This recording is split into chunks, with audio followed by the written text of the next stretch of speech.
not going to blow anyone's mind here, we all have messes. Right? Don't we? We all have a mess. We all have things in our life that get a little dirty, that get a little messy, or even they get really, really, really messy. And it can feel like we're on our own, that we're by ourselves, that we just kind of have to plow through the mud, that we have to try to clean up and get everything situated before anyone else sees the mess that we're in.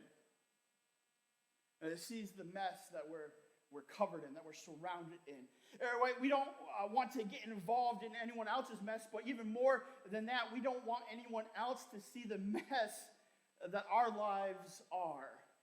And so if we're honest, right, if we have some authenticity, those messes can seem, messier around the holidays, around the Christmas season, because the truth is this, Foundry Church. Look at this. All is not merry and bright. Right? I mean, we're just honest, right? All is not merry and bright. Right? To some, the season may genuinely feel like the most wonderful time of the year, but a lot of us know that deep down, Foundry Church, deep down, that all is not merry and bright in this world, let alone in us. Right? Some people have that special skill that allows them to keep kind of, you know these people. We're these people. And we have this special skill that keeps us rehearsing Christmas even in hard seasons of life. Right? We can just go through the motions and seem unfazed by whatever mess we're in. But for others, all the talk of joy and the merriment of Christmas can make our sorrows feel all that more prevalent, all more that real. Our pains are more painful when we start talking about joy and merry and gladness. So we think normal life, man, it's hard enough. The dues and the tasks. It's even harder when all the world seems to be singing and ringing bells and pretending everything is suddenly merry and okay. Right? The pressure to feel the joy of Christmas, Foundry Church, can sometimes make joy all the more difficult, and it can leave us full of doubts.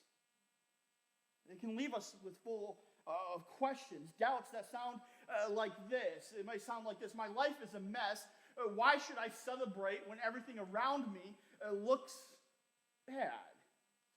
Or maybe it sounds like this: I've been in this muddy pit of a life for so long.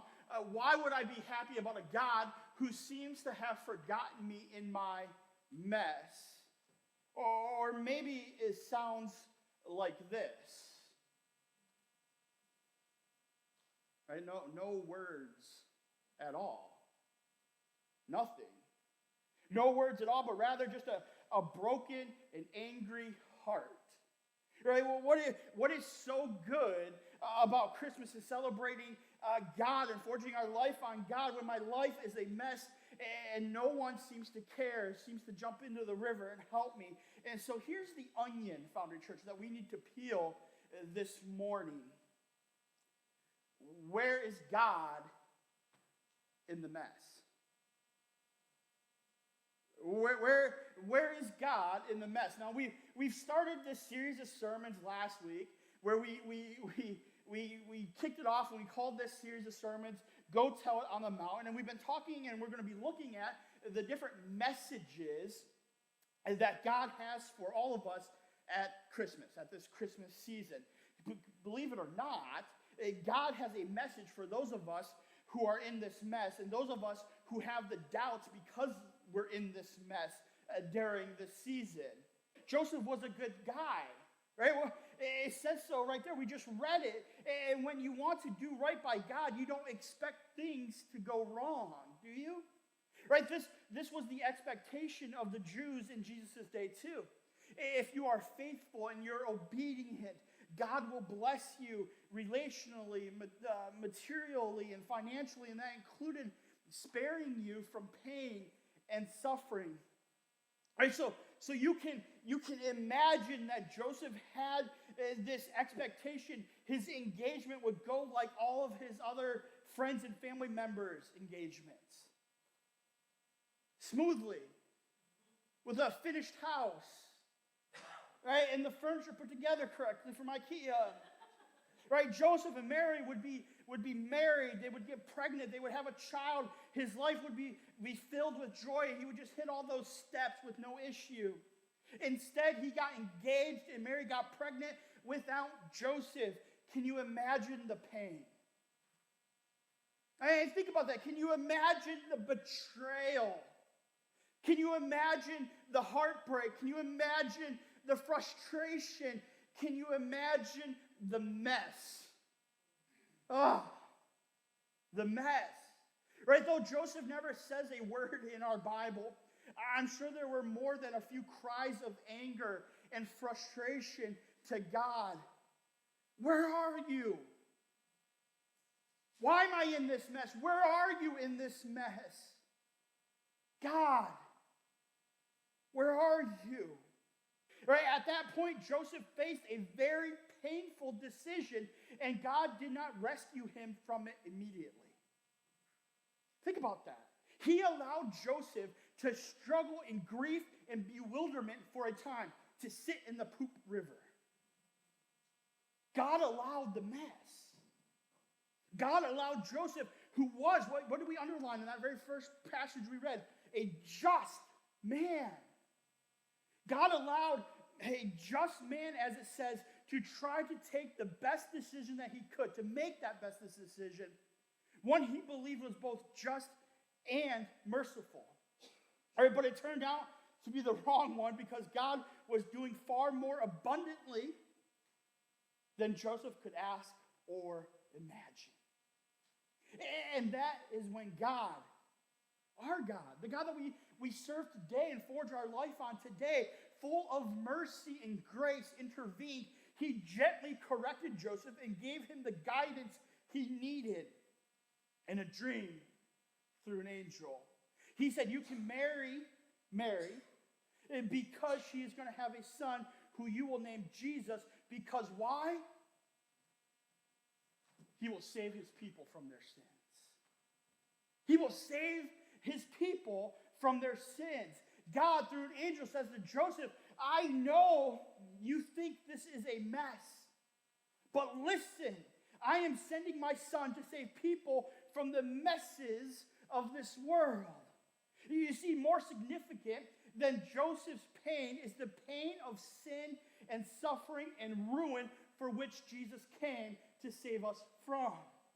Right? And every Jew would have agreed that God's people needed saving from Roman occupation and dominion during that time especially. But the angel's announcement to Joseph didn't even mention Rome. It didn't even mention their current saving need. Right? God's people indeed needed saving from their sins, from the darkness and corruption within them. And we, Foundry Church, today are no different. Right? If we weren't in a mess already, there would have been no need for Christmas. Christ did not come to put on a show or make a cameo in history. He came to bring life to the dead. Get that, Foundry Church. Right? Rescue to the perishing, to heal the sick, to destroy the works of the devil, to join us in the mess. Right? Emmanuel would take on flesh. Emmanuel would feel pain, is what he's saying. Emmanuel would know loneliness and sorrow. Emmanuel is going to get messy. So lean in here, Foundry Church. Grab a hold of this, right? I'm preaching here. Right? Hebrews 4:15 says this when describing Jesus.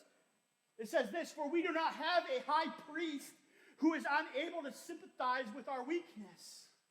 No, we have one who has been tempted in every way, just as we are, yet was without sin. Man, that's our God. Emmanuel, God with us. The infinite became an infant. The all-knowing one became a babbling baby. As one song puts it, the author climbed inside of the page. God came to us because we never would have come to him. We never could have come to him on our own power. But God didn't just come to us, he became one of us. Jesus was not only Emmanuel, God with us, he was us. So do we want to know where God is in the mess? Our question, right? The onion we want to peel. Do we want to know where God is in the mess? He's right there with you. He's in it. Right? He's with you. Right? Right? Our mess of life that we feel like we're living has one thing going for it. Jesus is with you in it. Jesus descended from heaven for a purpose. This was humility on a mission. You see, Jesus was born to die. And we know that. The extent of his people's rebellion was matched and surpassed only by the extent of his final sacrifice of going to the cross. And in doing so showed us the very heart of love, Foundry, his own and his Father's. Because Romans chapter 5 verse 8 puts it like this: God shows his love for us in that while we were still sinners, Christ, right, our King,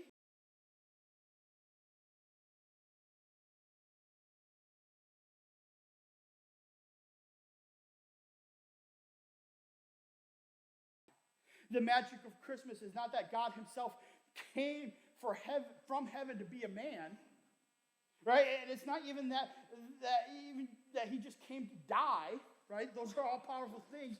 But the magic is that he came down and he did all of that to rescue us. He came down to rescue us from sin and to restore us to the final joy for which we were made, to know and to enjoy him, to forge our life on him for all of eternity, and to guide others to do the same. Right? He came to reconcile us. He did not come to supply us with bells and whistles of a commercial Christmas, but he suffered once for our sins, it says. The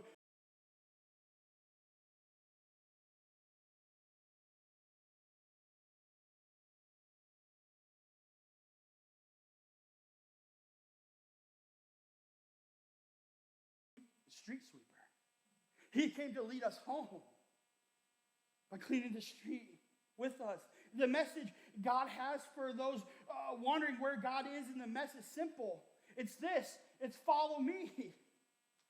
Forge a lifelong reliance on me every day of your life.